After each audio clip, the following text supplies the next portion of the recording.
નમસ્કાર મિત્રો, સ્વાગત છે તમારું આપણી પોતાની યુટ્યુબ ચેનલ ગુજરાત અપડેટમાં।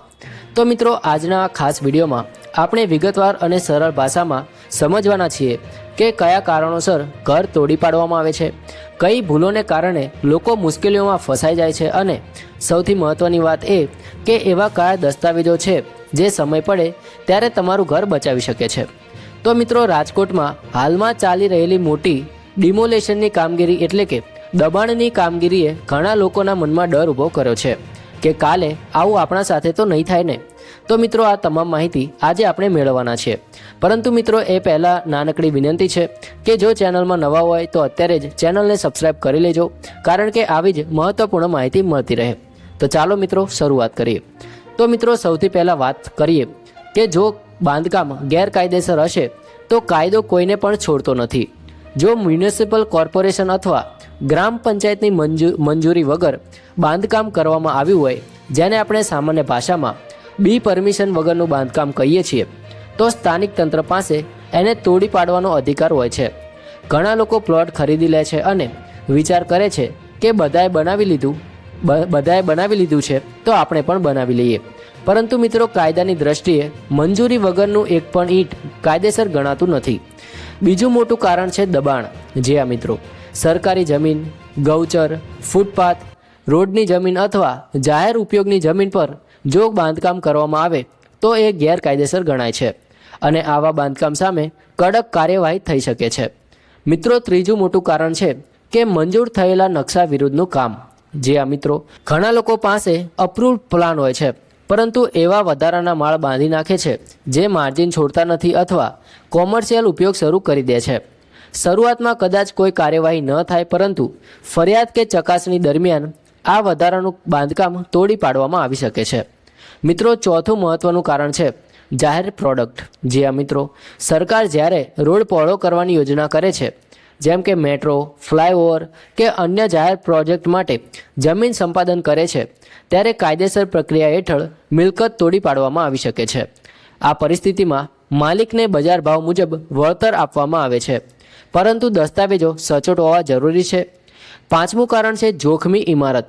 મિત્રો, જો બિલ્ડિંગ એટલી જૂની અને ખતરનાક બની ગઈ હોય કે લોકોના જીવને જોખમ થાય, તો સ્થાનિક તંત્ર તેને તોડી પાડવાનો નિર્ણય લઈ શકે છે।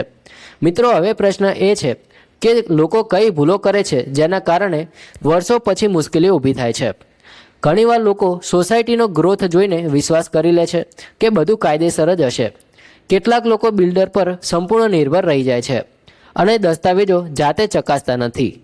કેટલાક લોકો માત્ર સેલ એગ્રીમેન્ટ લઈને રહેવા લાગી જાય છે, પરંતુ રજિસ્ટર્ડ સેલ ડીડ કરાવતા નથી। ઘણા લોકો વીજળીનું બિલ, પાણીનું બિલ અથવા રેશન કાર્ડને માલિકીનો પુરાવો માને છે, જ્યારે હકીકતમાં આ દસ્તાવેજો માત્ર રહેવાના પુરાવા છે, માલિકીના નહીં। મિત્રો, હવે સૌથી મહત્ત્વની વાત કે જો ક્યારેક તમારા ઘર પાસે ડિમોલેશનની કાર્યવાહી થાય એટલે કે દબાણની કાર્યવાહી થાય, તો તમારી પાસે કયા દસ્તાવેજો હોવા જરૂરી છે? તો પ્રથમ અને સૌથી મહત્ત્વનો દસ્તાવેજ છે ટાઇટલ ડીડ એટલે કે સેલ ડીડ। આ જમીન અથવા મકાનની કાયદેસર માલિકીનો પુરાવો છે।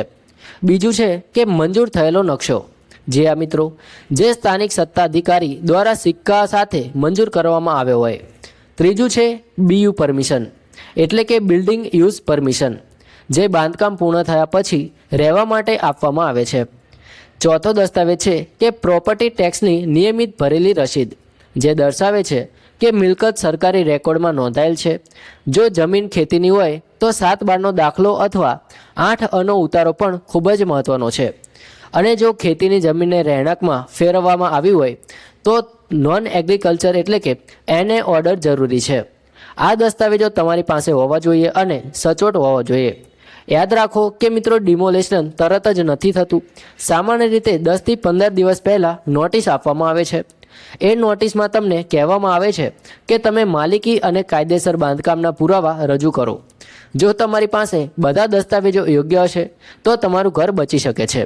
જો સ્થાનિક તંત્ર તમારી વાત ન સાંભળે તો તમે સિવિલ કોર્ટમાં જઈને સ્ટે ઓર્ડર મેળવી શકો છો। કાયદો દરેક નાગરિકને પોતાની વાત રાખવાનો અધિકાર આપે છે। મિત્રો, ઘર ખરીદતા પહેલાં ટાઇટલ ક્લિયર રિપોર્ટ કરાવવો ખૂબ જ જરૂરી છે। વકીલ દ્વારા જમીનની ચેઇન ચકાસવી જોઈએ।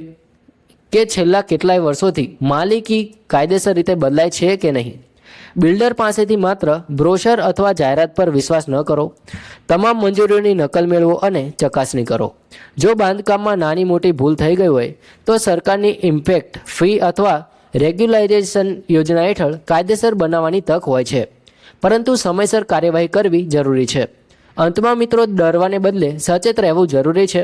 યોગ્ય દસ્તાવેજો, સમયસર કાયદેસરની પ્રક્રિયા અને સાચી માહિતી તમારી સૌથી મોટી સુરક્ષા છે.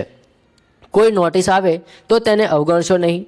તરત જ વકીલ અથવા કાનૂની નિષ્ણાતોનો સંપર્ક કરો. આજે જ તમારા દસ્તાવેજો ચકાસો અને જો ક્યાંય ખામી હોય તો તેને સુધારો, કારણ કે સમયસર લેવાયેલો નિર્ણય વર્ષોની મહેનત બચાવી શકે છે. મિત્રો, આ માહિતી તમને ઉપયોગી લાગી હોય તો આ વિડીયો તમારા પરિવાર અને મિત્રો સાથે જરૂરથી શેર કરજો, જેથી દરેક વ્યક્તિ જાગૃત રહે. અને મિત્રો, અમારી ચેનલને સબસ્ક્રાઈબ પણ કરી લેજો. જય હિન્દ, વંદે માતરમ.